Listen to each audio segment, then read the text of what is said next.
Okay, here we go. 2018 price predictions for Bitcoin. Where do I think the price is going to go? What do I think is going to happen?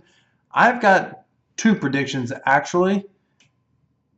My prediction is the Bitcoin price will either hit $50,000 by December 2018, or it will be $500 or less per Bitcoin.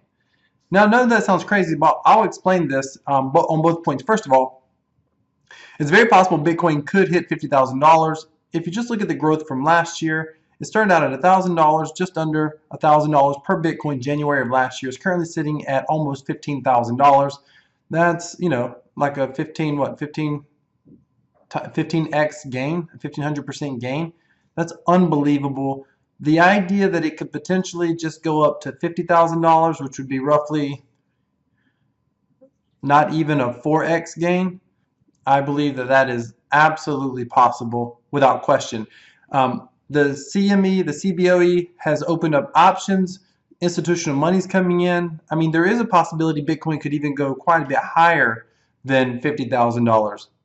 But that's one scenario, and honestly, it's a scenario that I'm currently betting on. That's why I've invested in this space. But this space can be very risky. You should not invest in the cryptocurrency unless it's money that you're willing to potentially lose, and you understand that. Like, you could lose it all, potentially. And this is why.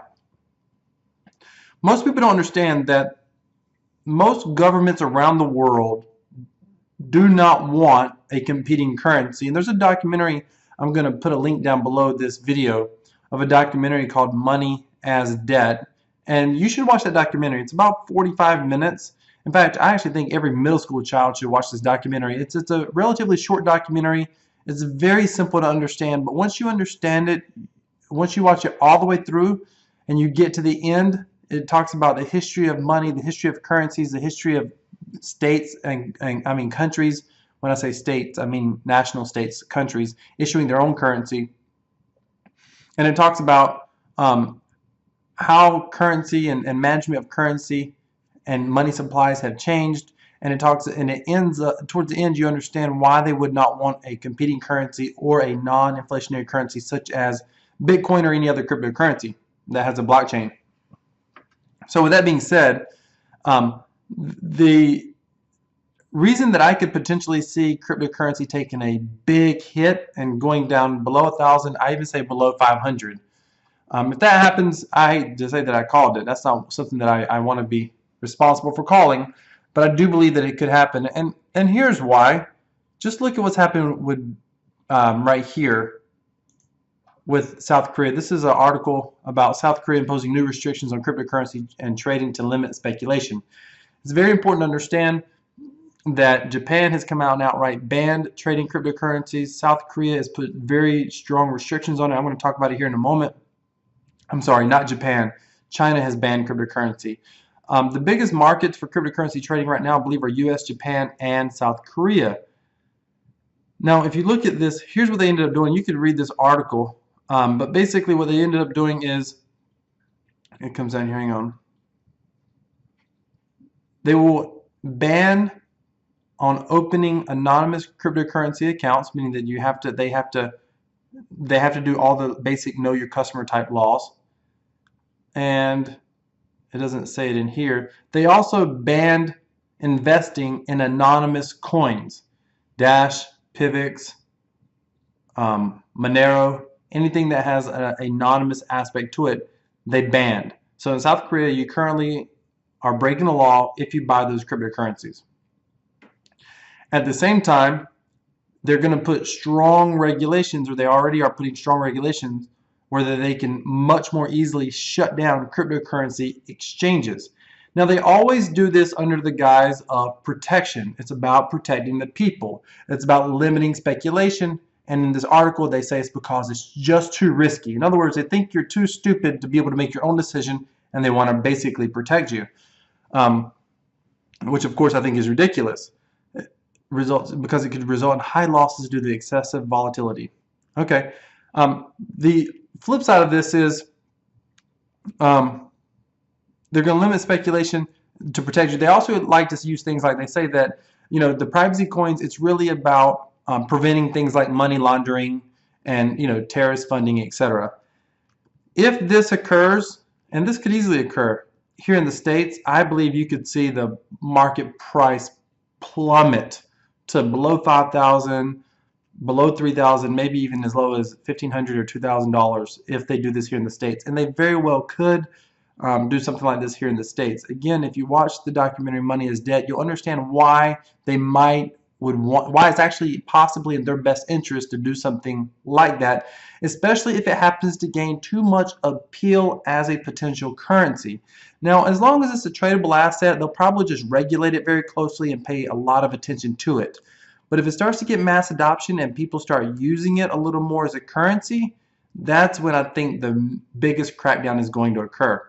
And that could occur sometime this year. This is a very fast moving space. Now, here's the thing that I want to talk to you about. Everybody says, yes, but if that happens, people, the government can't confiscate people's Bitcoin, and people are going to use their Bitcoin, however they want to, blah, blah, blah. I get it. I understand that argument. But it's important for you to understand that the only people that would insist on potentially violating the law to use their Bitcoin currently in the current situation that we're in are those people who are extremely libertarian, anarchist-minded. And I can respect that mindset. I can even appreciate the fact that, you don't want someone to tell you what to do. I get it. But in today's current environment, at least here in North America, the overwhelming majority of citizens will simply comply with the threat of some sort of legal enforcement. So they're not going to rebel against the system. Now, again, I know somebody's thinking, yes, but I don't think you understand how big this movement is. And with all due respect, I actually have some experience with something somewhat similar. There are some similarities. I can remember when I was a part of something when people were like, the government will never stop this. They don't have any jurisdiction in this case. They can't do anything. And it has to do with online poker, this article. And if I remember, I'll link this at the bottom of the video as well, below the comments. So this is crazy. Basically what happened, there's something called Black Friday, and I remember this very specifically. About 2 o'clock, I was an online poker player. I go to log on to my Fulltel account about 2 o'clock in the afternoon, and the entire page looks like this right here. That's the entire web page. There's nothing else. I went over and looked at Poker Stars, same thing. Poker Stars, Absolute Poker, and Full Tilt Poker all had their domain names seized. If you read this article, you find out that the government didn't actually have any jurisdiction to seize their domain names. Those companies were ran in other jurisdictions outside the U.S. The only way the U.S. did that is because internet domain names right here were technically originated in the U.S. via the ICANN system, and they basically, used their authority to shut this down. They didn't have any good reason to shut it down. They didn't have any good, the laws they used to shut it down in 2011, I believe is when this occurred, were actually on the books from 2006. But suddenly, basically, several states started talking about potentially legalizing, allowing their citizens to do it. Now, with that being said, there's only a handful of states like New York, 3 or 4 or 5 states actually had laws where citizens could not play online poker. And of those, the rest of even the federal government said, even this law that came out, basically the law that came out basically said that it didn't mention citizens at all. So it was still legal for citizens to play, but they made it very difficult for banks to be able to assist. So a lot of banks didn't like it, just like now. If you go depositing a ton of Bitcoin in your bank account, they're going to freeze it. They're going to give you a hard time. They're going to ask where the money's coming from. They're going to tell you that they want to make certain that you're laundering money, you're not in criminal activity. They're going to ask you 1,000,001 questions, and you're going to have to prove where that Bitcoin came from, especially if you start moving large amounts. And that's kind of what banks did back then. They kind of made it very difficult to ask a lot of questions. They put extra scrutiny on you. Sometimes they would say, we just don't want your business, basically. And not all banks did that, but some banks did.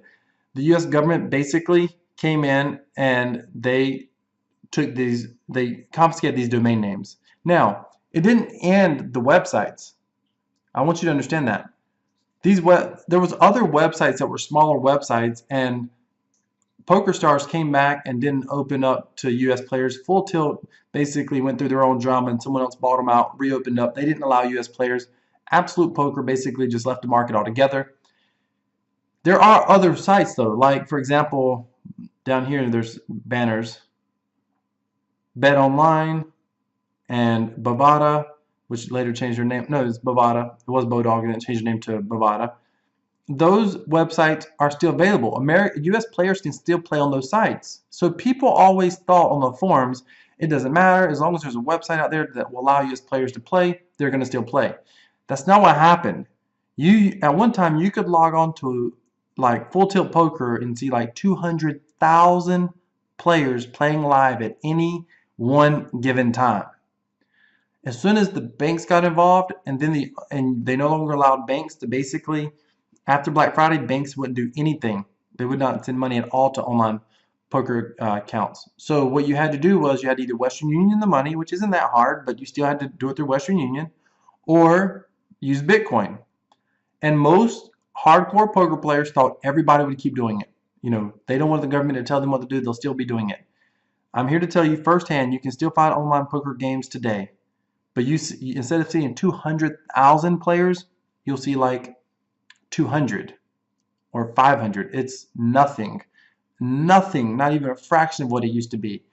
And I'm telling you, that's what could potentially happen to Bitcoin if the government chooses to regulate it, and depending on how they regulate it. If they take a stance where they no longer allow banks, they make it illegal basically to transfer into fiat currency or paper money, US dollars, you're going to see the market absolutely collapse, and that is possible. This is the risk that we have when we invest in this space. However, if they don't do that, then we could see Bitcoin prices skyrocket beyond $50,000, I believe, in 2018. That's my guess. This isn't investment advice. This is just my opinion. However, even if they regulate the market, I believe that there's always a possibility that cryptocurrency could make a comeback eventually. And money is debt will kind of show that. Governments tend to go, and when I say make a comeback, I mean, I don't know if it would take 1 or 2 years or 5 or 10 years. But I probably plan to invest in this space for as long as it's even possible to invest. And if for any reason the market collapses, I'm just going to hold all my Bitcoin indefinitely, because I believe there could become a time, just like Venezuela, just like Argentina, where national currencies are problematic, and I think digital currency could see a massive rise in that time period. And I actually think there's also a possibility that what could start to happen is some of these other, and I've talked about this on my channel before, some of these other countries with currencies that aren't stable, and even countries who see themselves as direct competitors against the US, think China, think Russia, those types of countries are not making it very easy for their citizens. They're putting laws and restrictions for their citizens to purchase cryptocurrency, but the governments are getting in the market. The governments are buying. The governments are opening up and allowing mining operations to come into the countries. So I think there's a possibility that some of these other governments could potentially be buying up Bitcoin. And I actually think there's even a possibility that the US government is buying Bitcoin today in the event of something like that happens. Now, if that happens and they start competing with Bitcoin or some other cryptocurrency, that could be a game changer as well. So as you can imagine, this is a very exciting market. It can go any direction at all. It could pay off big, or it could, collapse under regulation or over-regulation. Who knows what's going to happen? It's exciting to think about. The technology is unbelievable, and the technology is not going anywhere. That's probably an argument to invest in other altcoins, because the technology is not going to go anywhere. Will it be used as a currency? That remains to be seen. My prediction for 2018, $500 or $50,000 by 2018 December. Let me know what you think. Leave a message in the comments. Thank you for watching.